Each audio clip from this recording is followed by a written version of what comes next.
विद्यार्थी मित्रों, आज हम हिंदी शिक्षण के विद्यार्थियों के लिए गणेश चतुर्थी प्रकरण पर पाठ योजना सीखेंगे। सबसे पहले मैं आपको बता देता हूँ, ये जो पाठ योजना दी गई है, इसमें पाठ योजना का जो प्रकरण है उस प्रकरण से संबंधित मैटर दिया हुआ है। इसे आप चाहें तो बुक से भी पढ़ा सकते हैं, चाहें तो उसकी फ़ोटोकॉपी कराकर अपने साथ रख सकते हैं।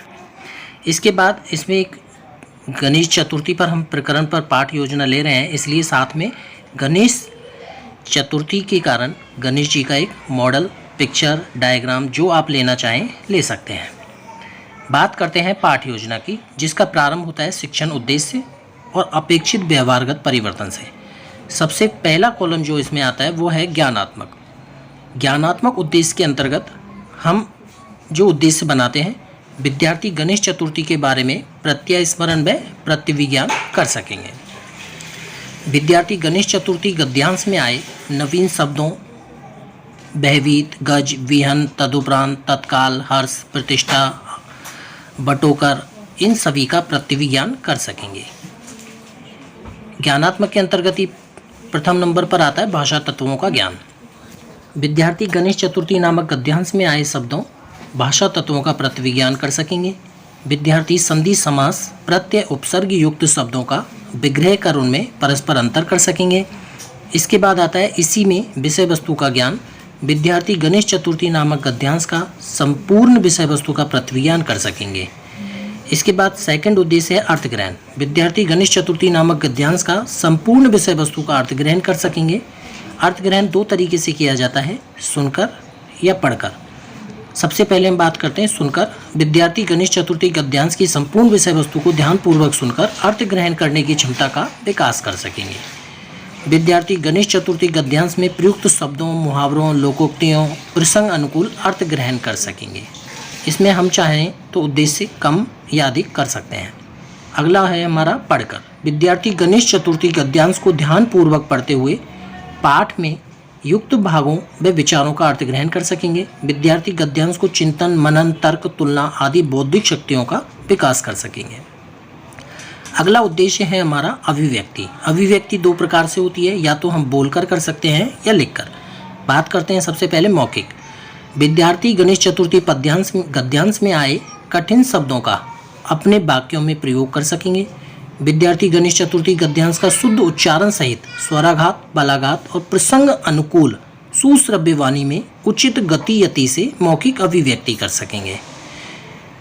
विद्यार्थी प्रसंग और विषय के अनुरूप शैली का चयन कर सकेंगे। लिखित उद्देश्य के अंतर्गत विद्यार्थी गणेश चतुर्थी गद्यांश में आए विराम चिन्हों का समुचित प्रयोग करते हुए सुवाच्य और सुंदर लेख लिखने में सक्षम हो सकेंगे। विद्यार्थी प्रसंग अनुकूल उचित साहित्यिक विधा व शैली का चयन एवं प्रयोग सीख सकेंगे।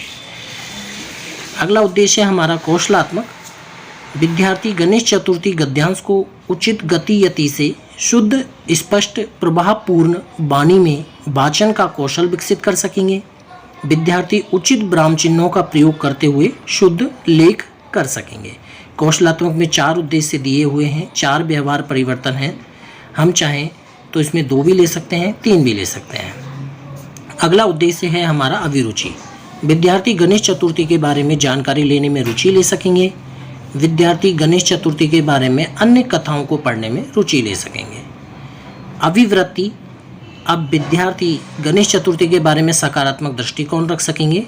विद्यार्थी हिंदी विषयों के बारे में सकारात्मक दृष्टिकोण रख सकेंगे। इस प्रकार से ये 6 उद्देश्य पाठ योजना के अंतर्गत बनाए जाते हैं, जो कि आपको गद्य पाठ योजना के अंतर्गत बनाने हैं। इसके बाद हम पाठ योजना में कौन सी विधि काम में ले रहे हैं, तो आप कथन विधि, प्रश्नोत्तर विधि, पाठ्यपुस्तक विधि ले सकते हैं। सहायक सामग्री क्या प्रयोग में ले रहे हैं, लपेट फलक, श्वेत पत्रिका, झाड़न, संकेतक, मॉडल और कक्षा कक्ष उपयोगी सामग्री। पूर्व ज्ञान हमारा क्या होगा? पूर्व ज्ञान विद्यार्थी त्योहारों के बारे में या गणेश चतुर्थी के बारे में सामान्य जानकारी रखते हैं। प्रस्तावना। प्रस्तावना में हम 3 कॉलम बनाते हैं। क्रम संख्या, छात्र अध्यापिका क्रिया, छात्र क्रिया।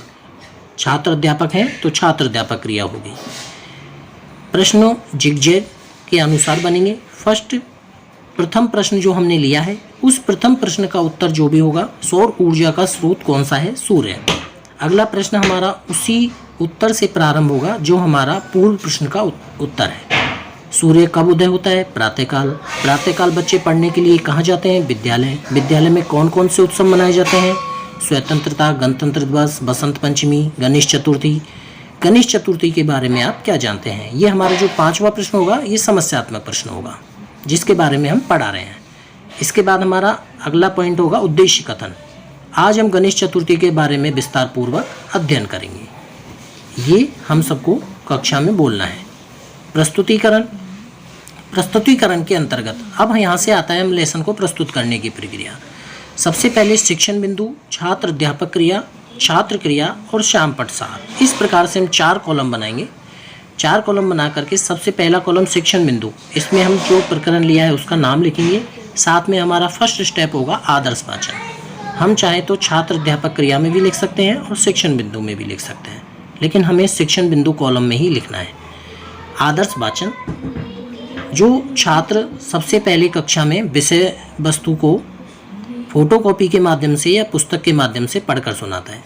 छात्र अध्यापिका विषय वस्तु का आरोह अवरोह, स्वराघात, बलाघात, विराम चिन्ह आदि का ध्यान करते हुए आदर्श वाचन करेगा।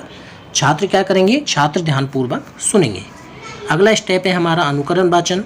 जब शिक्षक के द्वारा पाठ पूरा पढ़ा दिया जाता है उसके बाद में शिक्षक एक एक करके विद्यार्थियों को खड़ा करता है और उनसे पाठ का वाचन कराता है।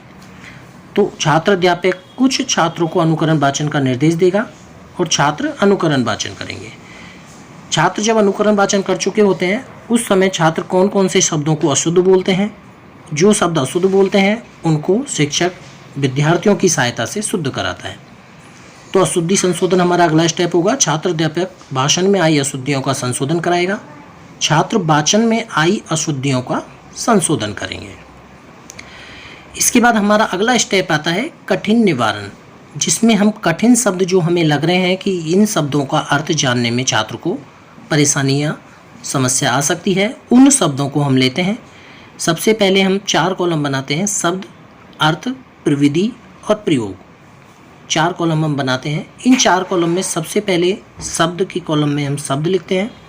हमें 5 शब्द 6 शब्द मैक्सिमम मिनिमम लिखने हैं। उसका अर्थ, विधि और प्रयोग। जैसे कि मान लो सबसे पहले हमने शब्द लिखा हुआ है भयभीत, इसका अर्थ होगा डर जाना। विधि इसमें होगी वाक्य प्रयोग विधि भी हो सकती है, विलोम प्रविधि भी हो सकती है, समास भी हो सकता है, जो हम लेना चाहें, जिससे हम समझाना चाहें समझा सकते हैं। भयभीत वाक्य प्रयोग हमने लिया हुआ है, प्रयोग हमने किया हुआ है राम शेर को देखकर भयभीत हो गया या डर गया। हम चाहें तो इसे समास प्रविधि से भी बता सकते हैं। भय से भीत, भय से डर जाना। अगला शब्द लिया है हमने गज, जिसका अर्थ है हाथी। पर्यायवाची विधि ली हुई है और पर्यायवाची शब्द दिया हुआ है। इस प्रकार से हमें 5 से 6 शब्द लेने हैं। ये 5 से 6 शब्द हमने दिखाए हुए हैं पाठ योजना में, जो आपको इसी तरीके से बनाने हैं। इसके बाद आता है लिखित और निरीक्षण कार्य। जो कठिन शब्दार्थ हमने समझाए हैं उन कठिन शब्द अर्थों को छात्र अपनी नोटबुक में डाउन करते हैं। तो हमारा स्टेप होता है लिखित एवं निरीक्षण कार्य। छात्र अध्यापक कठिन शब्दों के अर्थ को अपनी उत्तर पुस्तिका में लिखने का निर्देश देगा। इसके बाद अगला स्टेप है हमारा बोध प्रश्न। हमने जो पाठ्य योजना पढ़ाई है उस पाठ्य योजना से संबंधित प्रश्न शिक्षक के द्वारा किए जाते हैं और छात्र उनके उत्तर देते हैं। जैसे हमने पहला प्रश्न किया है गणेश चतुर्थी किस महीने में मनाई जाती है? भाद्रपद मास में। अगला प्रश्न है क्रोध में आकर त्रिशूल से बालक का सिर किसने काटा? शिव जी ने। पार्वती ने स्नान से पहले द्वारपाल किसको बनाया? बालक को। महादेव जी पार्वती के साथ किस नदी के तट पर गए? नर्मदा नदी के। भाद्रपद मास में गणेश चतुर्थी किस पक्ष में आती है? कृष्ण पक्ष में। इस तरीके से हम विषय वस्तु से संबंधित प्रश्न बनाते हैं। अगला है हमारा मौन वाचन। जब बहुत प्रश्न हो जाते हैं उसके बाद हम छात्रों को कहते हैं कि अब आप अपनी पाठ्य पुस्तक से मन ही मन में पाठ को एक बार वाचन करें। छात्र अध्यापक छात्रों को मौन वाचन का निर्देश देकर कक्ष का निरीक्षण करेगी। छात्र मौन वाचन करेंगे। अगला स्टेप आता है हमारा विचार विश्लेषणात्मक प्रश्न। इसके अंतर्गत हमने जो पाठ्य योजना पढ़ाई है उस पाठ्य योजना से संबंधित ऐसे प्रश्न पूछे जाते हैं जिन प्रश्नों का उत्तर छात्र स्वयं अपने विचारों के आधार पर, विवेक के आधार पर या पढ़ी हुई विषय वस्तु के आधार पर देता है। जैसे पहला प्रश्न हमने पूछा है, पार्वती ने बालक को क्या आशीर्वाद दिया? तो देवताओं में अग्रणी होने का। सबसे पहले गणेश जी की पूजा होगी। पार्वती ने महादेव जी के साथ कौन सा खेल खेलने की इच्छा व्यक्त की? चौपड़। शिव जी के निर्देश से विष्णु जी उत्तर दिशा से किस जीव का सिर काट के लाए? हाथी का। हार जीत का खेल का साक्षी बनाने के लिए पार्वती ने पुतला किसका बनाया? घास बटोरकर। और अंत में इसमें मूल्यांकन प्रश्न। मूल्यांकन प्रश्न के अंतर्गत 4 टाइप्स के प्रश्न बनाए जाते हैं: वस्तुनिष्ठ, अति लघुत्तरात्मक, लघुत्तरात्मक और निबंधात्मक। वस्तुनिष्ठ प्रश्न के अंतर्गत कोष्टक, ब्रैकेट वाले और खाली जगह वाले प्रश्न बनाए जाते हैं। जैसे हमने यहाँ प्रश्न बनाया है, ये प्रश्न आपको पाठ्य योजना डायरी में बनाने हैं और विद्यार्थियों के लिए रोलर बोर्ड लपेट फलक पर लिख कर लेके जाने हैं। गणेश शब्द में कौन सी संधि है? गुण संधि, व्यंजन संधि, अयादि संधि, यन संधि। इसका उत्तर छात्र देंगे। भाद्र मास में कृष्ण पक्ष की चतुर्थी को कौन सा त्यौहार मनाया जाता है? रक्षाबंधन, जन्माष्टमी, तीज या गणेश चतुर्थी। उसके बाद रिक्त स्थानों की पूर्ति करो। महादेव जी ने क्रोध में आकर डैश का सिर काट दिया। उसके बाद हम अति लघुत्तरात्मक, बालक को देवता में अग्रणी होने का आशीर्वाद किसने दिया? महादेव जी पार्वती किस नदी के तट पर गए? लघुत्तरात्मक प्रश्न के अंतर्गत पार्वती ने बालक को क्या श्राप दिया? गणेश जी कब उत्पन्न हुए? निबंधात्मक प्रश्न के अंतर्गत हम चाहें तो बना सकते हैं। निबंधात्मक प्रश्न क्योंकि विद्यार्थियों के द्वारा सामान्य रूप से नहीं किया जाता है। गृह कार्य, गणेश चतुर्थी के त्यौहार के बारे में विस्तार से लिखिए। अंतिम रूप से हम गृह कार्य छात्रों को देते हैं, जिसे अगले दिन जब हम विद्यार्थियों की कक्षा में जाते हैं तो उसे शिक्षक के द्वारा जांच किया जाता है। और अंत में पर्यवेक्षक टिप्पणी। विद्यार्थी मित्रों,